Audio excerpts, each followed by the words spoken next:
Hi friends, நம்ம இன்னைக்கு என்ன பார்க்க போறோம்னா வெண்டைக்காய் மசாலா தான் பண்ண போறோம். இந்த வெண்டைக்காய் மசாலாவை எப்படி பண்ணலான்னு பார்க்கலாம் வாங்க.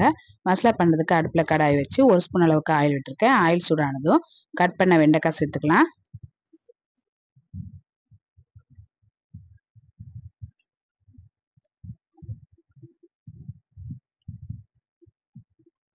வெண்டைக்காய் சேர்த்து ஒரு 5 நிமிஷத்துக்கு வெண்டைக்காவை நல்லா வதக்கி விட்டுடலாம்.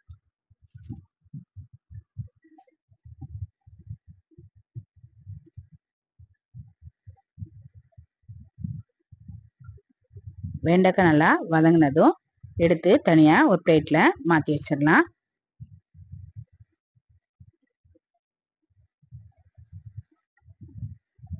அதே எண்ணெயில் எக்ஸ்ட்ரா 1 ஸ்பூன் அளவுக்கு ஆயில் விட்டுருக்கேன். ஆயில் சூடானதும் ஒரு 1/2 ஸ்பூன் அளவுக்கு ஜீரகம் சேர்த்துக்கலாம்.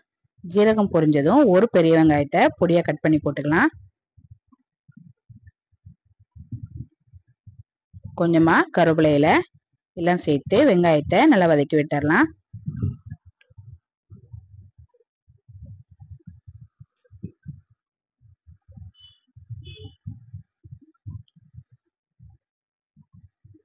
வெங்காயம் இந்த அளவுக்கு வதங்கினதும் இப்போ இது கூட 1 ஸ்பூன் அளவுக்கு இஞ்சி பூண்டு பேஸ்ட் சேர்த்து இஞ்சி பூண்டோட பச்சை வாடை போகிற வரைக்கும் நல்லா வதக்கி விட்டுறலாம்.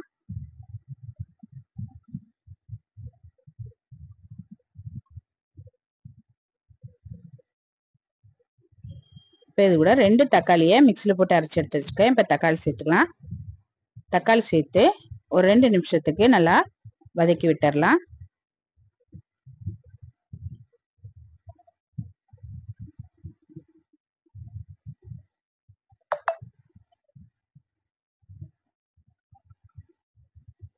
தக்காளி சேர்த்து ஒரு 2 நிமிஷம் நல்லா வதக்கி விட்டாச்சு. இப்போ இது கூட 1 ஸ்பூன் அளவுக்கு மிளகாய்த்தூள், 1/4 ஸ்பூன் அளவுக்கு மஞ்சள் தூள், 1 ஸ்பூன் அளவுக்கு மல்லித்தூள், 1/2 ஸ்பூன் அளவுக்கு கரம் மசாலா தூள், ஒரு 1/2 ஸ்பூன் அளவுக்கு ஜீரகத்தூள், தேவையான அளவு உப்பு எல்லாம் சேர்த்து நல்லா கலந்து விட்டுறலாம்.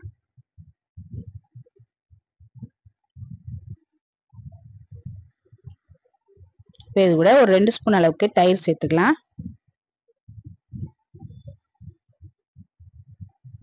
தயிர் சேர்த்து நல்லா கலந்து விட்டுறலாம்.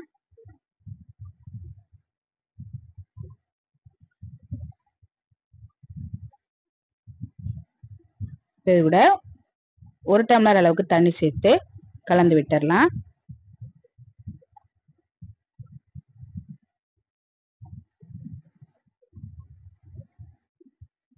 தண்ணி சேர்த்து கலந்து விட்டாச்சு. இப்போ இது கூட நம்ம ஏற்கனவே வதக்கி வச்ச வெண்டைக்காவை சேர்த்துக்கலாம். வெண்டைக்காயை சேர்த்து நல்லா கலந்து விட்டு ஒரு 5 நிமிஷத்துக்கு நல்லா வேக வச்சிடலாம். ஒரு 5 நிமிஷமா நல்லா வெந்துருச்சு. இப்போ அடுப்பு ஆஃப் பண்ணிட்டு கடைசியா கொஞ்சமா மல்லியில சேர்த்து கலந்துட்டு இறக்கிற வேண்டியதான். இந்த வெண்டைக்காய் மசாலாவை சாதத்தில் போட்டு பிசைஞ்சு சாப்பிட்டா ரொம்ப நல்லா இருக்கும். ட்ரை பண்ணி பாருங்க. பிடிச்சிருந்தா நம்ம சேனலுக்கு லைக் பண்ணுங்க, ஷேர் பண்ணுங்க, கமெண்ட் பண்ணுங்க, சப்ஸ்கிரைப் பண்ணுங்க. கூடவே பெல் பட்டனை பிரஸ் பண்ணுங்க. தேங்க்யூ.